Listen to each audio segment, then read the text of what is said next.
Hello friends and students. अब basic level test series के 20वें test में आप लोग का स्वागत है। यहाँ पर जहाँ तक हम लोग पहुँच चुके थे, अब इसके आगे बढ़ते हैं। Blasting in the front tyre is done to, जो ये वाला क्वेश्चन था, यहाँ तक हम लोग पहुँचे थे।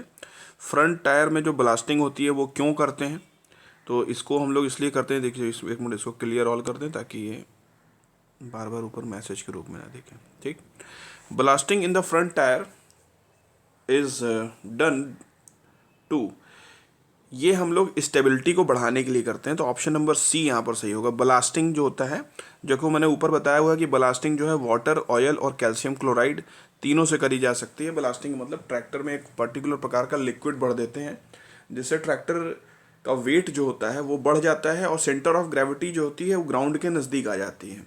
सेंटर ऑफ ग्रेविटी जितना भी ज़्यादा ग्राउंड के नज़दीक होगी ट्रैक्टर में, उतनी ज़्यादा ट्रैक्टर की स्टेबिलिटी होगी। और किसी भी व्हीकल में, यहाँ तक कि कार वार में भी यही होता है कि बेस भारी बनाते हैं कार का, इसलिए ताकि सेंटर ऑफ ग्रेविटी जो आपकी है वो जितना भी लैंड के नज़दीक होगी, मतलब जिस जिस सरफेस पे कार चल रही है या ट्रैक्टर चल रही है, उस सरफेस के जितना पास होगी उतनी स्टेबिलिटी होगी। तो एक्सप्लेनेशन पे हम लोग नहीं जाएंगे, ये हमारा बेसिक लेवल टेस्ट है।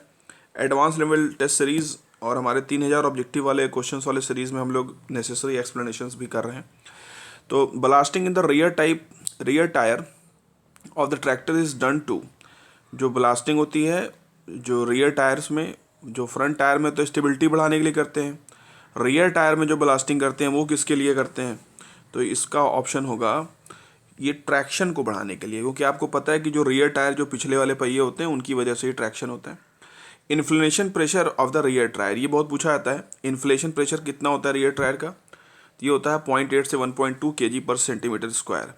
इन्फ्लेशन का मतलब क्या होता है, प्लस प्रेशर, किस चीज़ से प्लस, एटमॉस्फेरिक प्रेशर से। तो जो पिछला टायर होता है उसमें एटमॉस्फेरिक प्रेशर से 0.8 से 1.2 kg पर सेंटीमीटर स्क्वायर अधिक प्रेशर हम लोग भरते हैं। अब आते हैं इसमें नेक्स्ट पे। नेक्स्ट है inflation pressure of the front tyre. तो फ्रंट टायर में जाहिर सी बात है पिछले वाले से जो हमारा होगा अधिक होगा, क्योंकि फ्रंट टायर छोटे होते हैं। तो जब कोई चीज़ छोटी होगी तो हवा का जो दबाव होगा, छोटे एरिया पे दबाव जब पड़ेगा तो पर केजी सेंटीमीटर स्क्वायर बढ़ जाएगा। तो 2 से 2.5 kg पर सेंटीमीटर स्क्वायर होता है इसमें आपका हवा के केस में, मतलब फ्रंट टायर में। फिर आते हैं नेक्स्ट क्वेश्चन पे। Front wheel of tractor is smaller than rear wheel that helps. जो फ्रंट व्हील होता है, जो ट्रैक्टर का आगे का व्हील है, पिछले व्हील से बड़ा छोटा होता है। क्यों? क्योंकि शार्प टर्निंग में ये फ़ायदा करता है। जहाँ पर हम लोग छोटे मोड़ देना चाहते हैं, वहाँ पर छोटे व्हील होने की वजह से हम क्या करते हैं, छोटी टर्निंग वहाँ पर कर सकते हैं। अब आते हैं इसके आगे। Ply rating tyre indicates, ply rating of tyre, जो ट्रैक्टर जो टायर की जो प्लाई रेटिंग होती है उससे हमें क्या पता चलता है, तो उससे हमें लोड बियरिंग कैपेसिटी पता चलती है। Toe in toe out, front tyre में होता है टो इन और टो आउट। ये किस चीज़ से रिलेटेड होता है, तो देखिए इसमें लिखा हुआ है toe in toe out front axle of the tractor से रिलेटेड है, क्योंकि फ्रंट टायर में होते हैं टो इन टो आउट। और angle between the centre line of the king pin of the tractor and the vertical line, देखिए यही आ गया, डिफिनीशन आ गई यहाँ पे। तो centre between the angle between the centre line of the king pin of the tractor and the vertical line और king pin of the tractor के बीच की जो एंगल है उसको बोलते हैं कैस्टर एंगल। और angle between the centre line of the tyre and the vertical line, centre line of the tower vertical line के बीच का जो एंगल है इसको कैम्बर एंगल बोला जाता है। तो यहाँ पर आपके पास दोनों ही कैस्टर एंगल और कैम्बर एंगल की यहाँ पर डिफिनीशन से ऑब्जेक्टिव आपका क्रिएट किया गया था। फिर आते हैं the oil from the oil pump delivers directly to. तो जो ऑयल पंप से जो ऑयल होता है वो कहाँ पहुँचता है, तो ऑयल फिल्टर में पहुँचता है। फिल्टर होने के बाद ही ऑयल आगे बढ़ता है इंजन के अंदर जाने के लिए। डिटोनेशन रिजल्ट्स इन, डिटोनेशन जो होती है ये क्या रिजल्ट करता है, लॉस ऑफ पावर। डिटोनेशन की वजह से पावर का लॉस होता है। ठीक, अब आते हैं इसके आगे।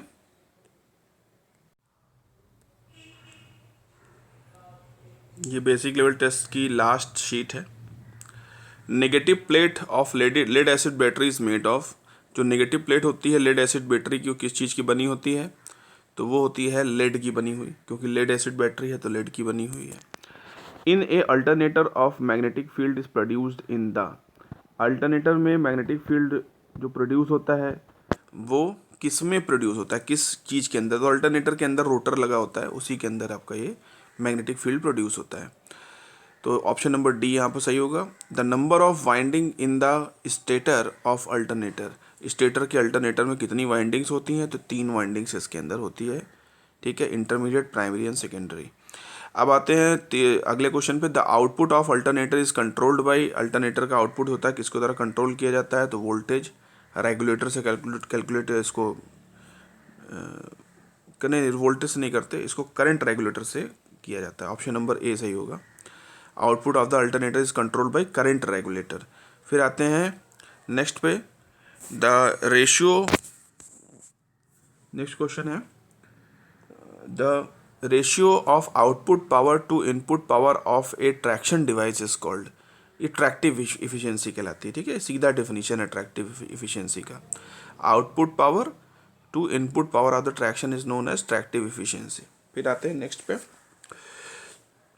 नेक्स्ट है the ratio of net pull produce to the dynamic normal load on traction device is called. तो ratio of net pull produced to the dynamic normal load on traction device is called, ठीक है।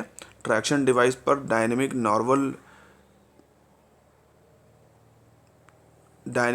Normal load और net pull का जो ratio होता है traction device में, वो क्या कहलाता है? तो ये क्वेश्चन भी नेट ट्रैक्शन कोफिशिएंट की डेफिनेशन है। तो इसमें किसका किसका रेशियो है? Ratio of net pull produce and to dynamic normal load, ठीक है, इसको क्या बोलेंगे? Net traction coefficient.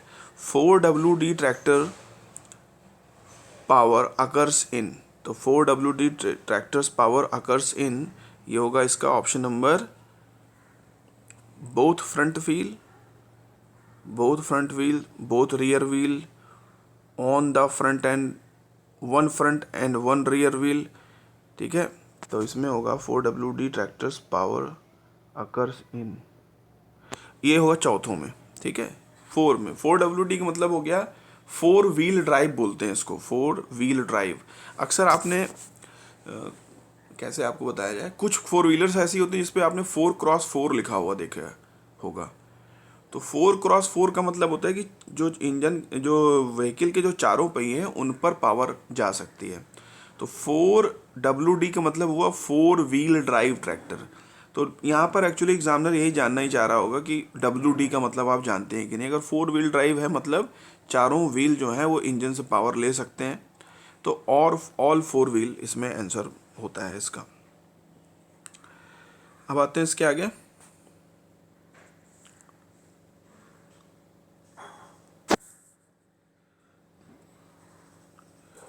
Power required to run the engine at any given speed without production of useful work is called।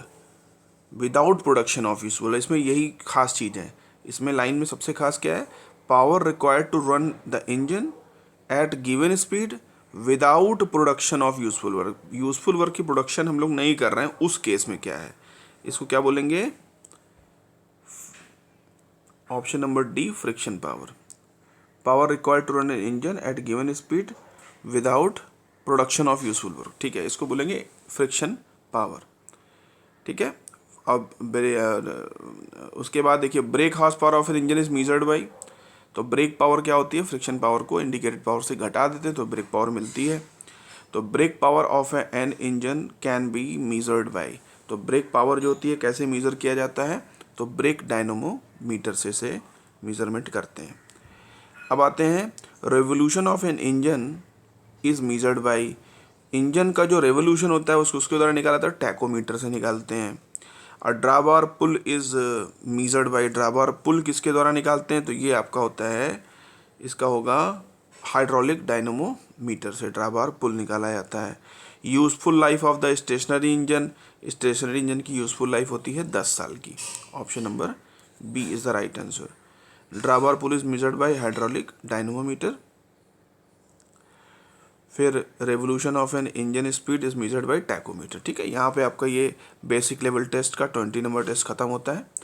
अब इसके बाद basic level test के कम से कम 4 टेस्ट और हैं जो कि मैं एडवांस लेवल टेस्ट के साथ साथ डालता रहूँगा, और एडवांस लेवल टेस्ट के ख़त्म हो जाने के बाद हम लोग पुराने पेपर्स को भी स्टार्ट कर देंगे। तो यहाँ पर हमारे पास एक बहुत बड़ा कवरेज एग्रीकल्चर इंजीनियरिंग का, जो कि इतना लार्ज कवरेज है, जो आपके बीच में मैं प्रेजेंट कर रहा हूँ, और एक एक करके आप लोग को मिलता जाएगा। Again very very thank you for watching the video. I will always welcome you all in the story and glory of the branch agriculture engineering. Bye bye and शबा खैर।